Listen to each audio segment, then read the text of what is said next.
The new schoolgirl seemed human, until the Deathworld beast inside her awakened.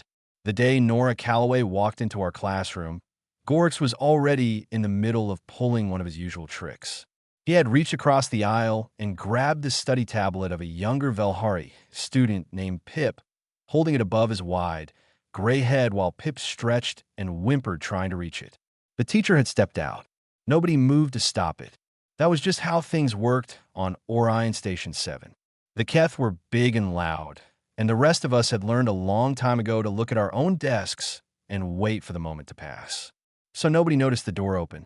Nobody noticed her walk in. Nobody noticed her set her bag down at the empty seat in the third row, fold her hands neatly on the desk, and watch Gorks with quiet, patient eyes. Nobody, that is, except me. My name is ZYXL. I am Velhari. We are a slender species, pale blue-skinned, with large amber eyes built for low-light reading. We are scholars, mostly diplomats. We are not the kind of people who stop bullies in hallways. We're the kind of people who write detailed reports about bullying afterward and submit them to committees that never meet. I noticed her because I always sat near the door and because something about the way she entered the room felt different. Most new students, when they walk into a class on Orion Station 7 for the first time, pause. They look around. They take stock of the different species sitting in rows, the unusual smells, the hum of the environmental systems, the odd angle of the lighting panels designed to suit a dozen different kinds of eyes all at once. It is a lot to take in. She did not pause. She did not look around with wide eyes or pressed lips or any of the expressions that said this is new and I am adjusting. She simply walked in and sat down as if she had already memorized the room from a blueprint and was only here now to confirm the measurements. The teacher, Professor Lane, a thin Oresi with 4 arms and a habit of speaking too quietly, came back through the door a few seconds later. He stopped when he saw her. He glanced at his list. He said, with the particular flatness that teachers use when they have given this speech too many times, that the class would be welcoming a new student from the Earth colony on Kepler 9. Her name, he said, was Nora Calloway. Species, human. There was a small, brief silence. Then the class more or less went back to what it had been doing. A few students glanced at her. One of the Toric siblings leaned over to the other and whispered something I could not hear. Gorks finally let Pip's tablet drop back on the desk with a clatter, not because of the interruption, but because he had grown bored of the game. Humans on Orion Station 7 were not a remarkable thing. They were registered in the Galactic Species database under a handful of very polite-sounding classifications that, if you read them carefully, amounted to the same gentle, careful way you might describe a pet that had recently learned to use tools. They were a Type 0 civilization, pre-expansion, fragile, biologically speaking, short-lived, atmosphere-dependent in ways most species had moved past centuries ago. They were curious creatures, everyone said, very emotional, prone to bonding with other species in ways that seemed excessive but were largely harmless. Nobody thought much about Nora Calloway. I did not think much about her either, not for the first few days. She sat in the third row. She raised her hand the right number of times in class, not too often to seem eager, not too rarely to seem lost. She turned in her assignments. She ate her meals in the lower cafeteria, usually alone, though she smiled at anyone who sat near her with a kind of open warmth that seemed genuine enough that it made you feel good and slightly uneasy at the same time, though I could not explain why. The first thing I noticed, the very first thing, was the blinking. I'm not sure why I noticed it. It was not something you would normally pay attention to, but I had a habit developed over years of quiet observation in classrooms, of watching the small details of the people around me. The way Pip's left ear flicked when he was nervous. The way Professor Lane's lower 2 arms went still when he was trying to decide whether to address a problem or ignore it. Nora Calloway blinked wrong. Not constantly. Not in an obvious way that anyone would immediately catch. It was more like she had a program running somewhere in the background of her mind, and every few minutes it remembered to blink for her. The intervals were uneven. Sometimes she went 40 seconds without blinking at all. Then she would blink 3 times fast, as if catching up. Then nothing again. I told myself I was imagining it. I was not imagining it. The second thing came at the end of the first week during a group physical conditioning session in the movement hall. Orion Station 7 used a standard mix of gravity calibration for its student population, sitting somewhere between the lightest and heaviest needs of its enrolled species. For most of us, it was comfortable. For the heavier Keth students, it was a mild relief. For humans, according to the database, it should have been noticeably lighter than what they were used to on their homeworld. It should have made them feel buoyant, relaxed, like moving through slightly thinner air.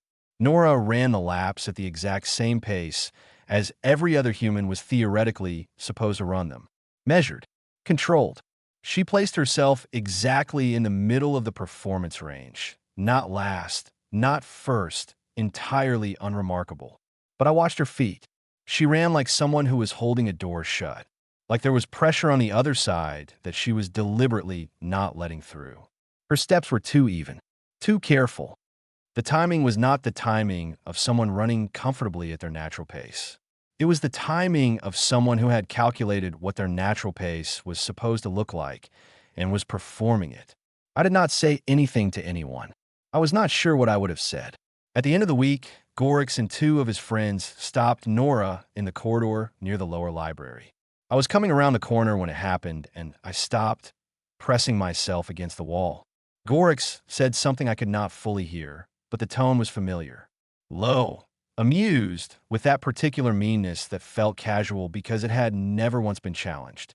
He leaned down close to her face, which he had to do considerably, because Nora Calloway was not especially tall. She looked up at him. She did not step back.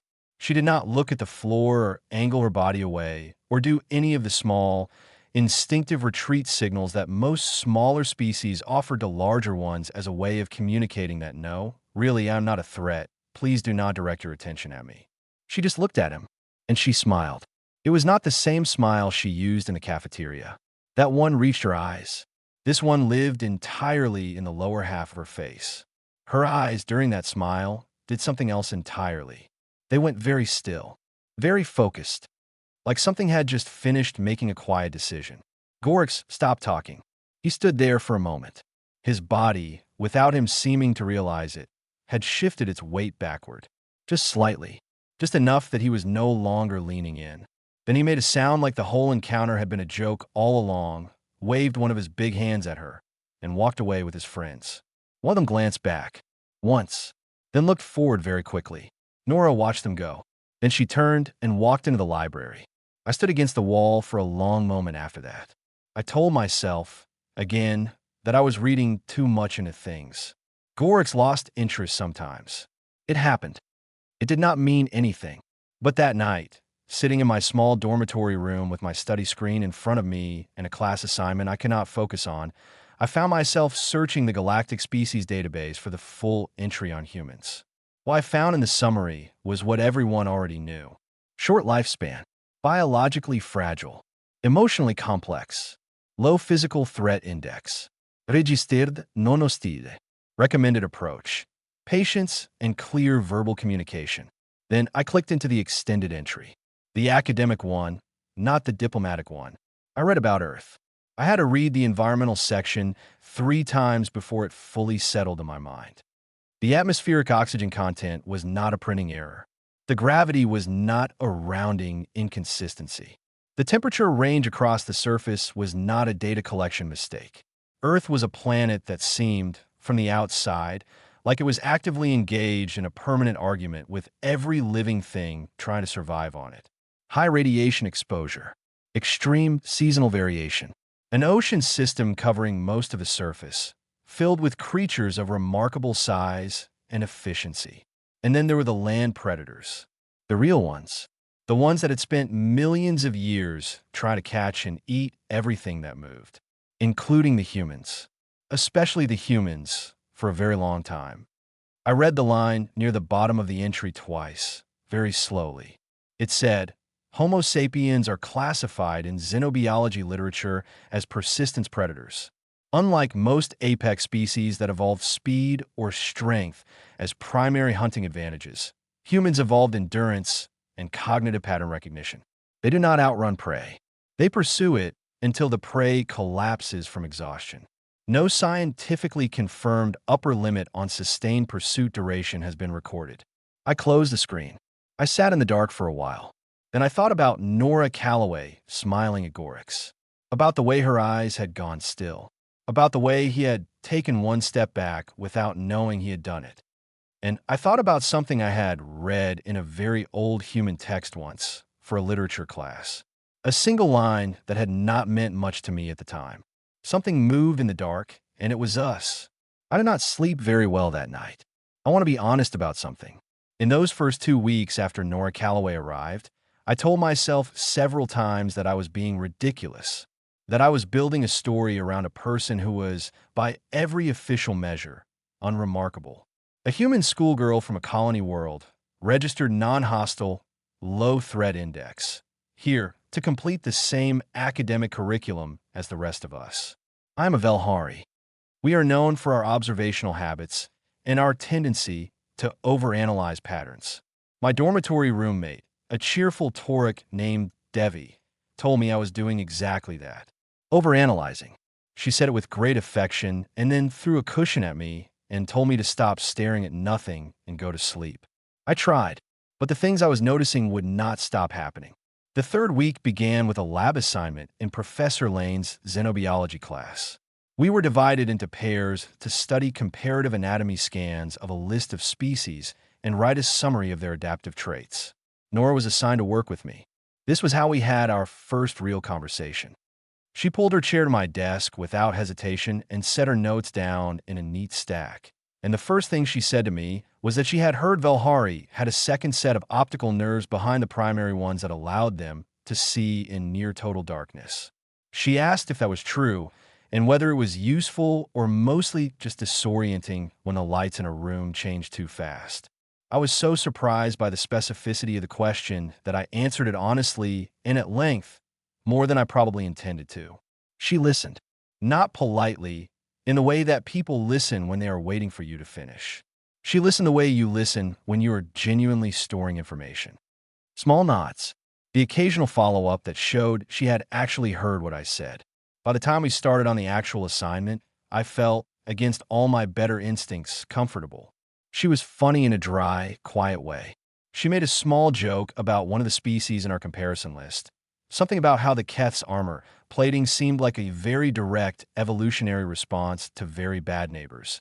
And it was sharp enough and unexpected enough that I laughed before I realized I was going to. She smiled. The real one that time. It reached all the way to her eyes. We worked through most of the assignment. Then she paused and looked at the xenobiology scanner results for her own species on the shared screen. They had included humans as one of the comparison species on the list. She tilted her head slightly. She said, without any particular emotion, that those numbers were a bit flattering. I looked at the screen. The human biological profile listed average bone density, average muscle fiber composition, standard organ configuration. Nothing unusual. I asked what she meant. She said, with the same quiet tone she used for everything, that the database entry for humans was compiled from the colonial population surveys. People who had been living off Earth for 1 or 2 or 3 generations. That the numbers were accurate for them. She looked at the scanner results for another second. Then she closed the file and moved on to the next species on the list. I did not push it, but that evening I went back to my research. Not the diplomatic database this time. The academic journals. The ones that xenobiologists wrote for each other, not for public consumption. It took me a while to find what I was looking for, but I found it. A study from 14 years ago, published in the Journal of Deathworld Ecology, authored by a Velhari researcher named Professor Orion who had spent 3 years on Earth conducting field research. It was a long paper. Dry, in the way academic papers always are. But buried in the middle of it was a comparison table between humans who had been born and raised on Earth and humans who had been born in off-world colonies. The differences were not small.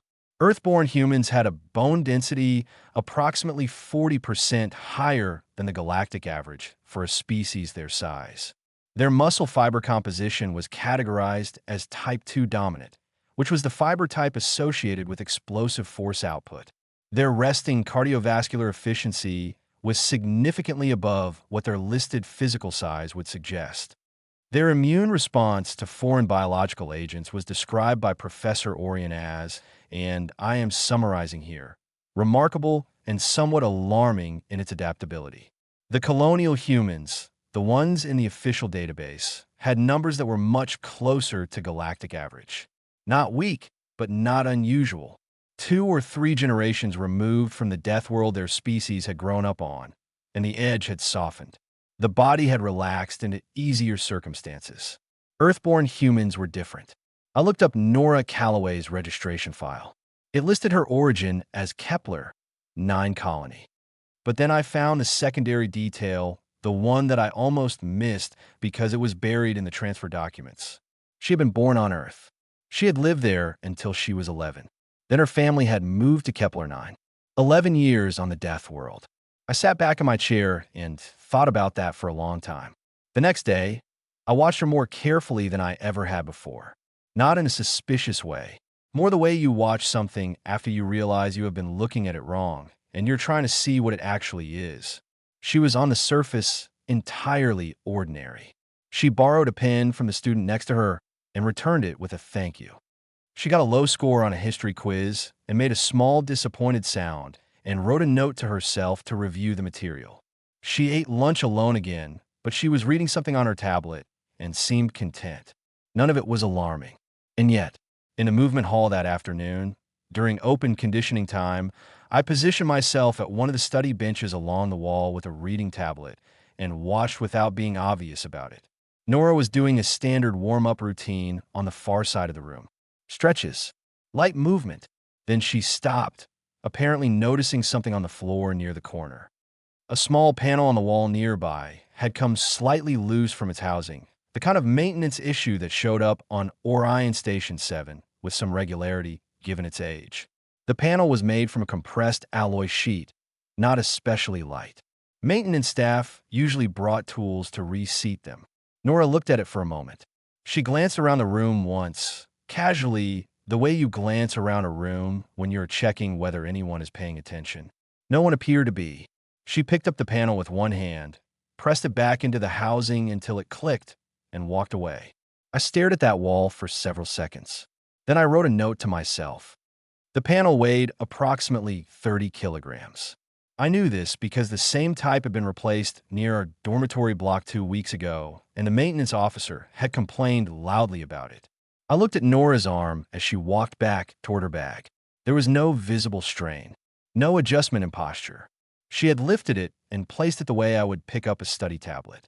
I closed my own tablet and stared at the ceiling for a while. That evening I went to find Devi. Devi was the most practical person I knew, and I needed someone to tell me I was being absurd. I told her what I had seen. Devi said that maybe Nora was just strong. I said that yes, that was the point. Devi said that some species were just naturally strong, and maybe humans were one of them, and maybe I was building a very tall tower of conclusions on a very small pile of observations. I said that was fair. I said she was probably right. I said thank you and went back to my room. But I kept the notes. The thing that finally made me stop trying to dismiss what I was seeing was not dramatic. It was not a large event. It happened in the corridor outside the second-floor classrooms on a quiet afternoon when most students were still in class. I was walking back from the administrative block with a form I had needed to collect, and I turned the corner to find Gorix and his 2 friends directly in Nora's path. Not clearly by accident. Gorix had changed his approach since the last time. He was not leaning in. He was not using his size in an obvious way. He was doing something subtler, which was unusual for him, and it made me stop where I was and stay very still. He was simply blocking the corridor, casually, as if he just happened to be standing there with his 2 friends, taking up the full width of the hallway, not moving, not making room. It was the kind of obstacle that you either push through, which with a Keth would be unpleasant, or you ask permission to pass, which was what he was waiting for. The asking. The small, public acknowledgement that he had the power to make your path easy or difficult. Nora stopped in front of them. She looked at Gorix. She looked at his 2 friends. She looked at the wall on the left side, the wall on the right side. Then she looked back at Gorix and she said, in a pleasant and entirely conversational tone, that she would like to get through. Gorik said that the corridor was a shared space, and he was not stopping her from doing anything. Nora said yes, of course. She took one step toward the left side. Gorik's friend shifted to close that gap. Nora stopped again. She stood very still. And something happened that I have tried to describe to myself many times since, and still cannot quite find the right words for. It was not a visible change. She did not move differently. She did not change her expression in any obvious way. But the air around her felt different.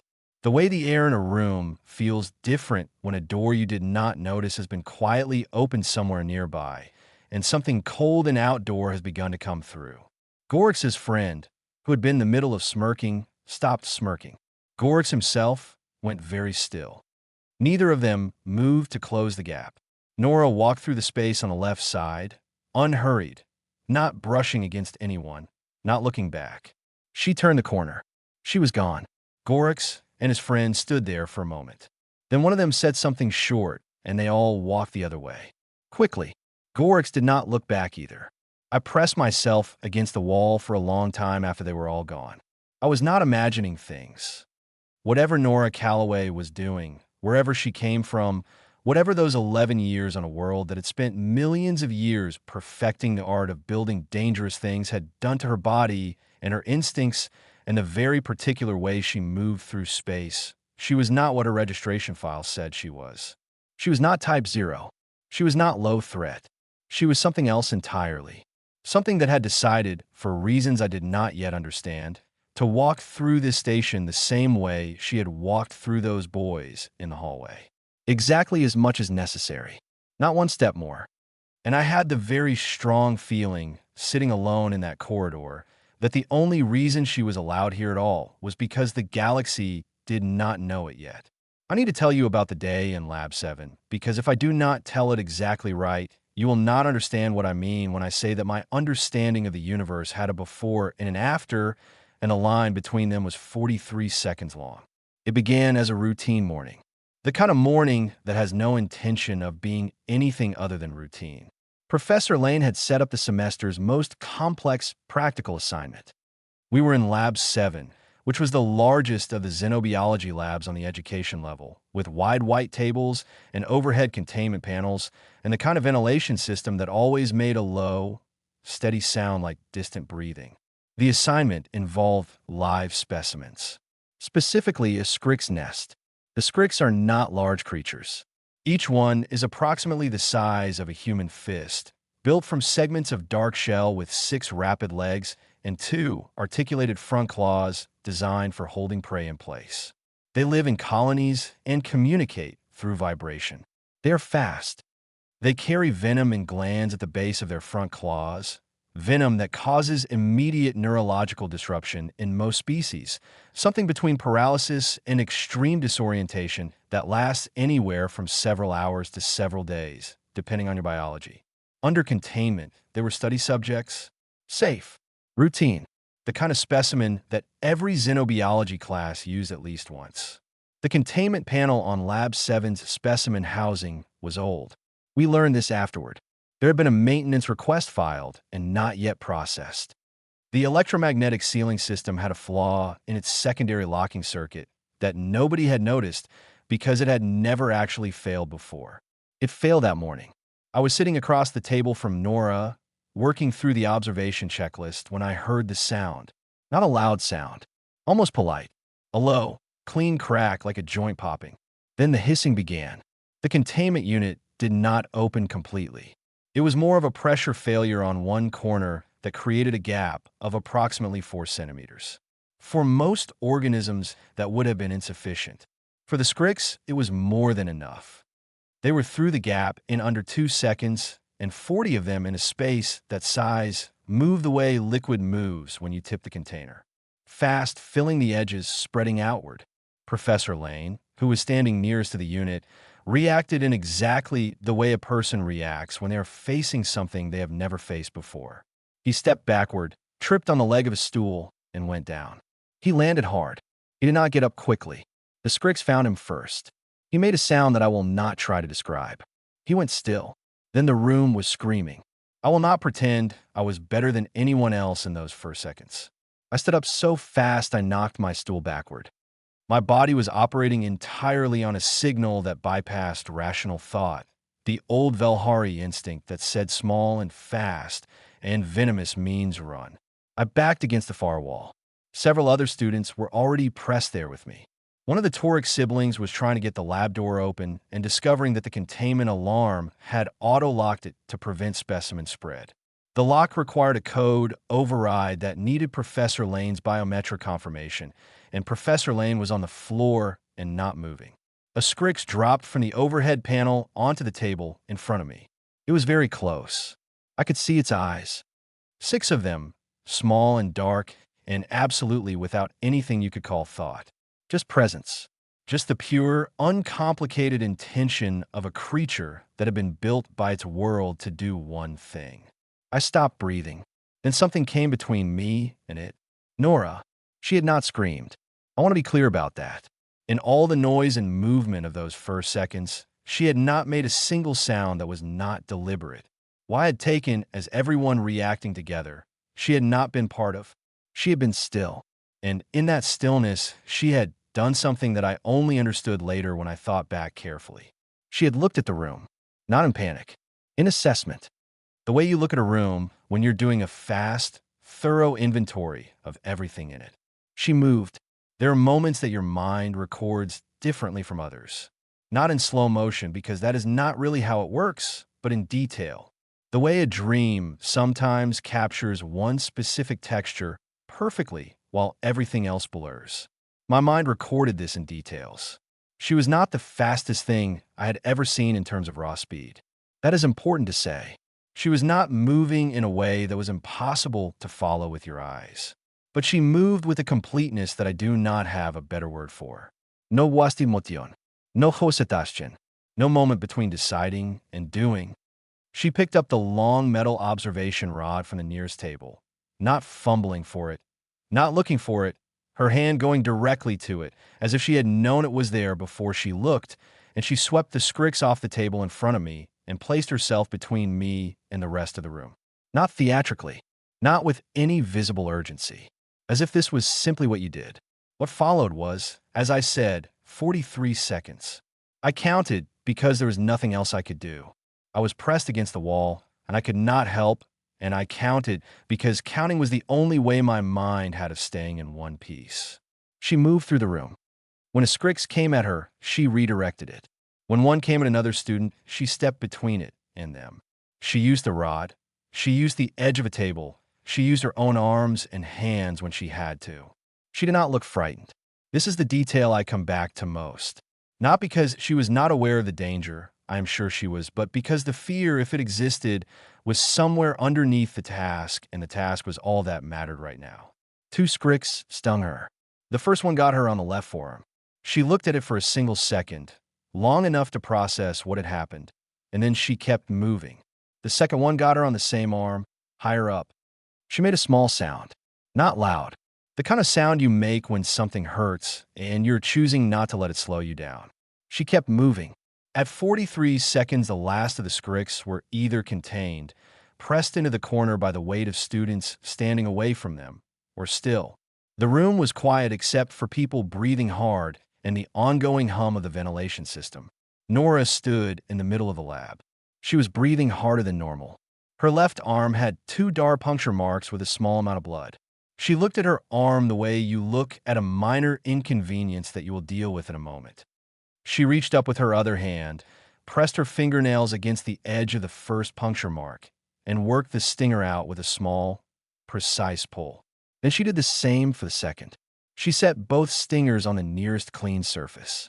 Then she looked around the room and said, in a voice that was remarkably steady, "Is everyone okay?" Nobody answered immediately.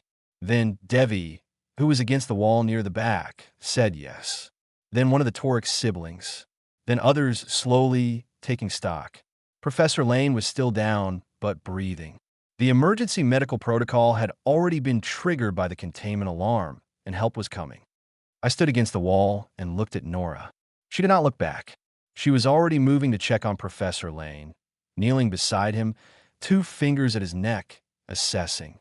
The medical team arrived 4 minutes later and took 6 minutes to confirm what every student in the room had already quietly understood. 2 students had been stung and would need treatment. Professor Lane had been stung and would need more extensive treatment. The lab was secured. They took Nora to the medical bay as a precaution because of the stings on her arm. I followed, not inside.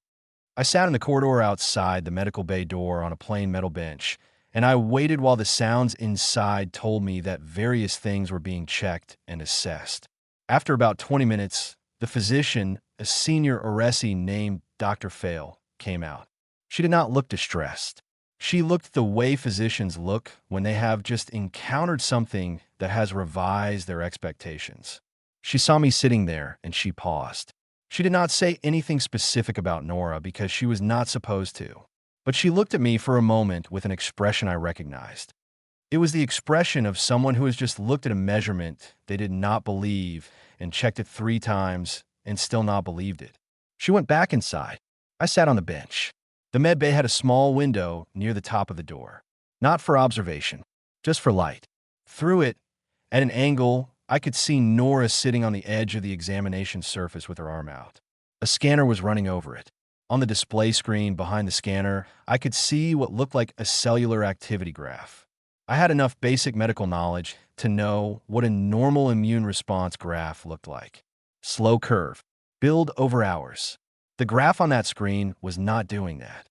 The line was moving fast, too fast, rising and adapting in a pattern that looked almost conversational, like her body was identifying the compound, classifying it, and beginning to dismantle it in real time.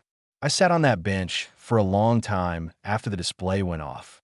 Later, back in my dormitory room, I pulled out the notes I had been keeping. I read them back from the beginning. The blinking, the controlled running, the panel in the movement hall, the corridor with Gorix, the lab. I added a new line at the bottom. She was stung twice with Skrix venom, doses that would incapacitate a Velhari for 3 to 5 days. She removed the stingers herself. She remained functional throughout.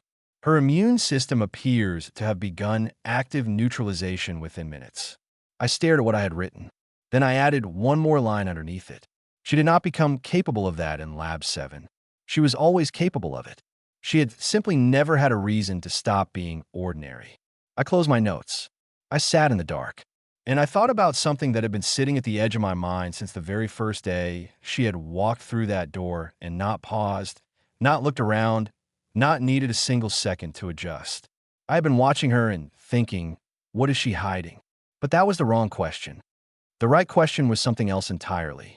The right question was, what must it cost her every single day to walk through this station and be this careful, this controlled, this deliberately, patiently ordinary? What must it feel like to carry a death world inside you and spend every waking hour making sure it does not show? 3 days after the lab, I found Nora on the observation deck. This required some effort because the observation deck on Orion Station 7 was not an especially popular location. It was on the outer shell of the upper level, accessible through a maintenance corridor that most students did not know about, and it had a long curved window that looked directly out at the gas giant we orbited. The planet was enormous and quietly stunning in the way that enormous things often are, all amber and rust and slow-turning cloud bands that moved in patterns you could watch for an hour without the patterns ever completing. The light it threw onto the observation deck was a warm, dim gold. Nora was sitting on the floor with her back against the window panel and her knees drawn up and a small container of food in her hands. When I came around the bend in the corridor and saw her, she looked up without surprise, as if she had heard me coming from a distance greater than I would have expected. Maybe she had. I stood at the entrance to the deck for a moment. I asked if I could sit there. She said yes. She moved the container to one side to make space. I sat on the floor next to her, which is an unusual thing for a Velhari to do because we prefer chairs with correct lumbar support, but it felt right in that space. The gas giant turned slowly below us. Neither of us said anything for a while. Then I said I wanted to ask her something. She said, all right. I said I've been trying to find the right way to ask it for 3 days, and I had not found one, so I was just going to ask it directly. She said that was usually the best way. I said, what are you? She was quiet for a moment. Not the silence of someone who does not want to answer. The silence of someone deciding where to begin. Then she said she was a human being from Colony World called Kepler 9 who had been born on Earth and had lived there until she was 11 years old. I said I knew that. She said yes. She figured I had done my research. I said I had done some. She looked out at the gas giant for a while. Then she said that most of what you read about humans in the Galactic database was accurate for colonial humans. People who had been raised in stations or on settled planets with calibrated gravity and controlled environments. They were softer than Earthborn, she said. Not weaker, she was quick to add, just different. The Deathworld had not had the same number of years to work on them. I asked what the Deathworld had worked on her. She looked at her left arm. The stings from Lab 7 were almost entirely faded. What should have been an angry, raised wound on most species was nearly invisible on her. She turned her arm over and then back, looking at it. She said, everything. Then she said something that I have thought about every day since, and I want to try to get it right because it matters. She said that Earth was not just a dangerous place. She said dangerous was too simple a word. She said Earth was a place that had been running a test for millions of years, and the test was how much pressure can living things endure before they either fall apart or find a way through. She said everything on Earth had passed that test by becoming something. The predators became fast and strong. The prey became quick and numerous. The insects became armored and venom-producing and small enough to be everywhere. And humans, she said, became something that did not fit easily into either category.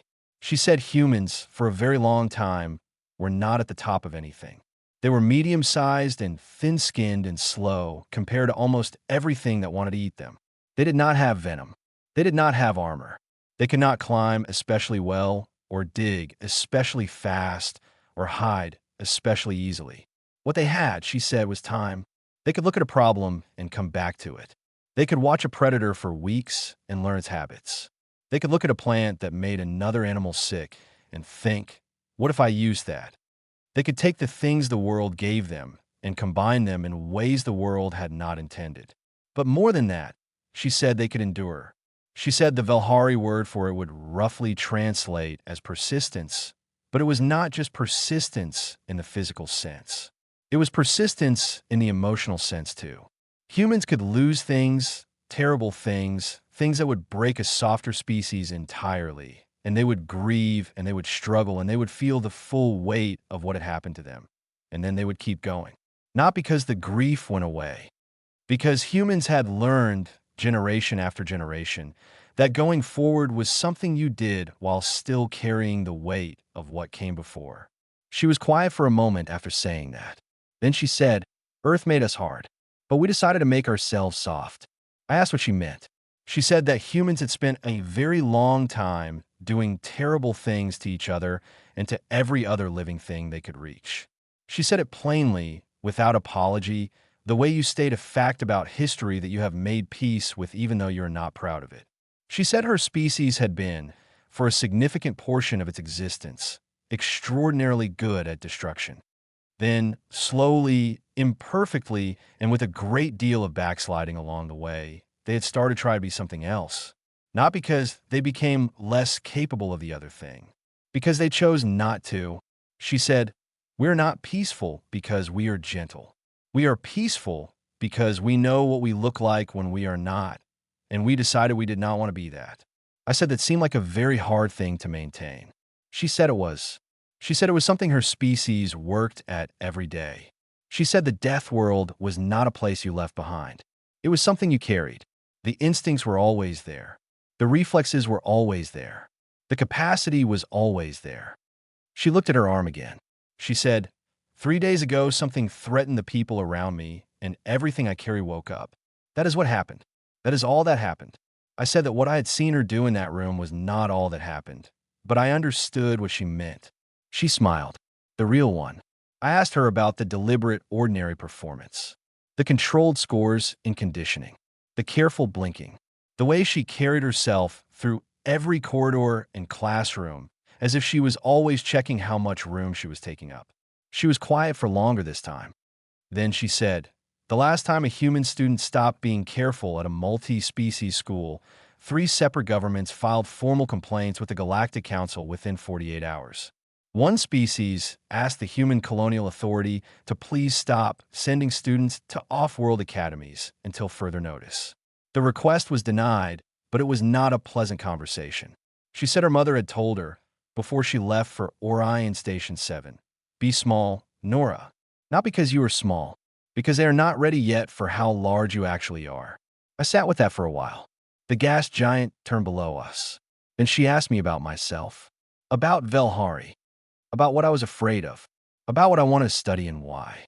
She asked questions the way she listened, with the particular completeness that meant she was actually storing the answers. I told her more than I had told most people in my time at the academy. At some point, she offered me some of her food from the small container. It was a mixture of things that should not have been combined by any reasonable culinary logic. Sweet and sharp and something warm. I was hesitant. I tried it anyway. It was surprisingly good. She smiled when I said so. We stayed on the observation deck until the light shifted and the amber of the gas giant went deeper toward orange, and I understood, sitting there, what I had been getting wrong. I had been afraid of the wrong thing. The death world inside her was not the danger. It never had been. The danger, or what I had been calling danger in my head, was not even a danger at all. What it actually was, I realized, was a capacity, an enormous, carefully managed capacity that she had chosen every day to point in a particular direction. She was capable of something enormous, and she had decided, deliberately and with full awareness of the choice, to use it for something ordinary. That was not frightening. It was the most controlled and deliberate kind of courage I had ever been close to. To carry something that powerful and to choose, every morning, not to let it lead you. To let it wait quietly and to only open the door when there was no other option. I thought about Lab 7, about the 43 seconds, about the way she had moved not toward safety, but toward the people who needed covering. She had not hesitated, but she had also not done one single thing more than was needed. The death world had woken up and had been precise. On the way back through the maintenance corridor, before we reached the main halls where other students would be, she stopped and looked at me and said, "Thank you for not making it strange, for asking instead of just watching." I said, "I was watching for 2 weeks before I asked." She said she knew. She had known the whole time. Of course she had. The crisis came on a Tuesday. I know that because I had a history examination scheduled for Wednesday, and I had been up late the night before reviewing my notes, which meant I was in my dormitory room when the alert sounded at 11:30 in the station's night cycle. The alert was not the fire alarm or the pressure seal warning or any of the routine alerts we had all learned to mostly ignore. It was a tone I had never heard before. 3 descending notes, repeated.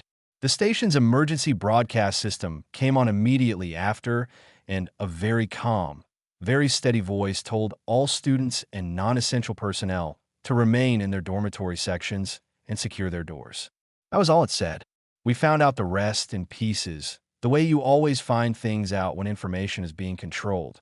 A student on the upper level had seen figures moving through the access corridor near the reactor level. Someone in the engineering dormitory had been evacuated by a staff member who had not explained why. A message passed through the student network said there were people on the station who did not belong there. By the time I understood what was actually happening, Nora was already at my door. She knocked twice. First, I opened it. She was wearing the plain dark clothes she slept in, and she had her boots on, and she was tying her hair back with practiced, quick hands. She looked at me and said, "Stay in this section. Stay away from the central corridors. If anyone you do not recognize tells you to go somewhere, do not go." I said, "What is happening?" She said, "A faction called the Veth Separatist has taken the reactor level. 17 of them, armed. They have sent a demand to the Galactic Council, and they have control of 3 critical system junctions, which means they can affect life support on the education level, if they choose to. Station command is locked in a standoff. Military response is 6 hours out." I said, "How do you know all of that?" She said, "I've been listening to the emergency channels since the alert sounded." I looked at her. She was calm, the way she was always calm. But underneath that in the set of her jaw and the very slight change in the way she was standing, the weight distribution, the angle of her shoulders, something had shifted. The door was open, she said, and she needed to go through it. I said, "You cannot go to the reactor level alone." She said she was not going alone. She had already spoken to 2 other students. Owen Clark, who was in the upper dormitory block, and Petra Vance, who was 2 doors down from me.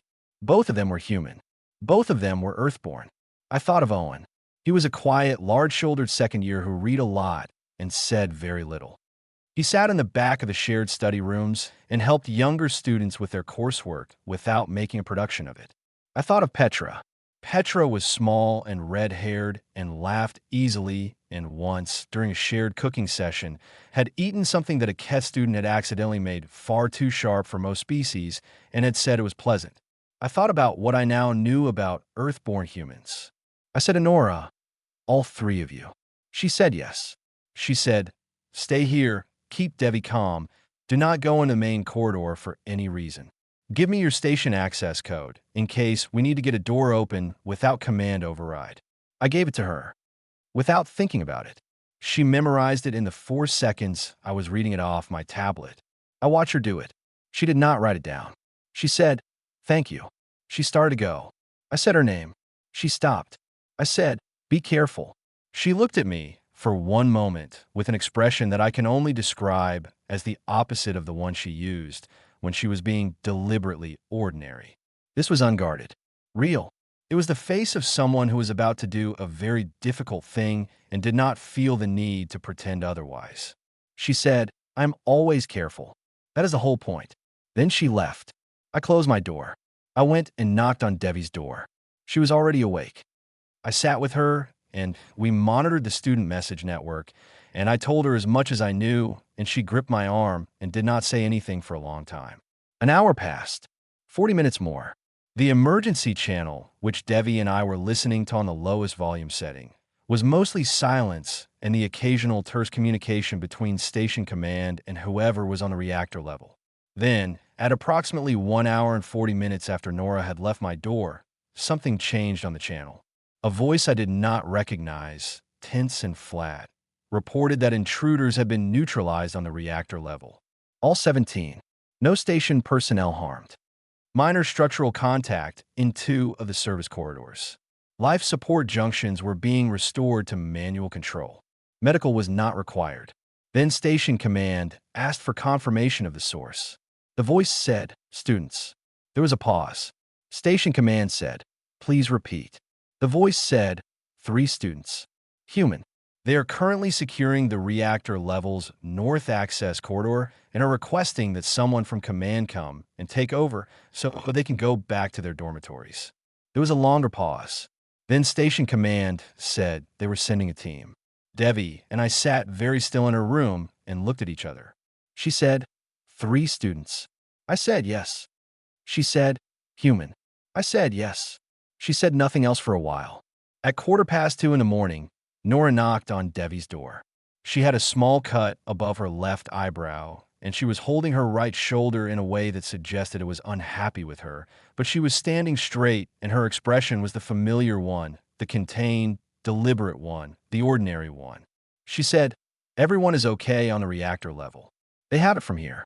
Devi made a sound that was either a laugh or something else, and then she went and got Nora a cloth for the cut on her head. I looked at Nora, and I said, 17. She said yes. I said, "Armed." She said yes. I said, "The 3 of you." She said, "Owen and Petra are very good." I said, "I'm sure they are." She sat on the edge of the chair by Devi's desk.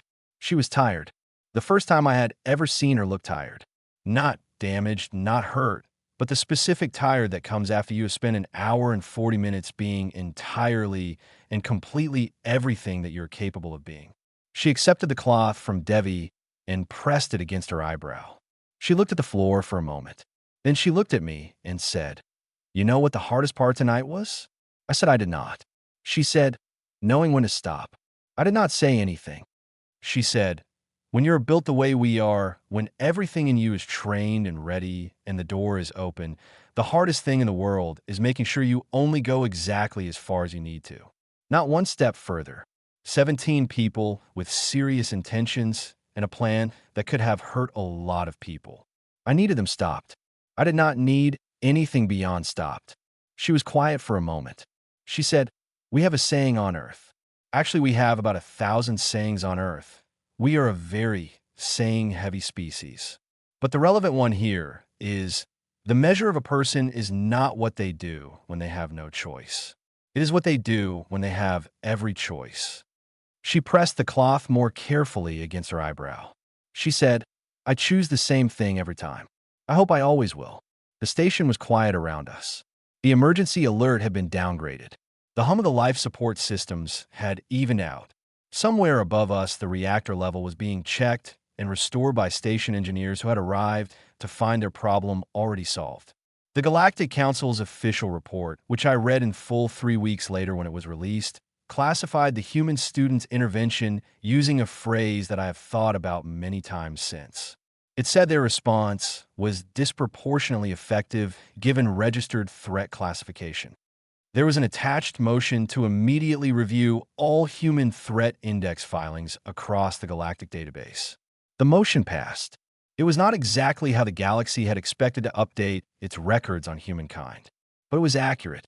I wrote in my personal journal, that night, the thing I had been slowly putting together since the day Nora walked into my classroom and sat down without pausing to look around. I wrote, "They registered her as non-threatening. They were wrong. Not because she was incapable of anything that could be called a threat, but because they did not understand what it means to be capable of something and to choose, every single morning, not to use it without reason. Humans are not difficult to understand because they're complex, though they are that too. They're difficult to understand because the galaxy has never quite seen the particular combination of things they are. They are the Deathworld and the decision to leave it behind, both at once, permanently, carried together. The edge that 1 billion years of pressure carved into them and the deliberate, daily choice to wrap that edge in something gentler and only draw it out when the moment truly requires it. The day it stops costing them something is the day to start worrying. But I have watched Nora Calloway for a long time now. I have sat with her on the observation deck and eaten the strange foods she brings in small containers and listened to her talk about her mother and her old dog and a place called Earth that she misses with the particular ache of someone who knows they left it behind for good reasons and still carries the missing. It costs her something every day. The death world inside her is awake every day. And every day she walks through the corridors of Orion Station 7 and smiles at the students she passes and holds her own door and takes no more space than she's been given and performs the quiet, steady, magnificent act of choosing to be gentle. The galaxy thought it knew what humans were. The galaxy was thinking about the wrong thing entirely.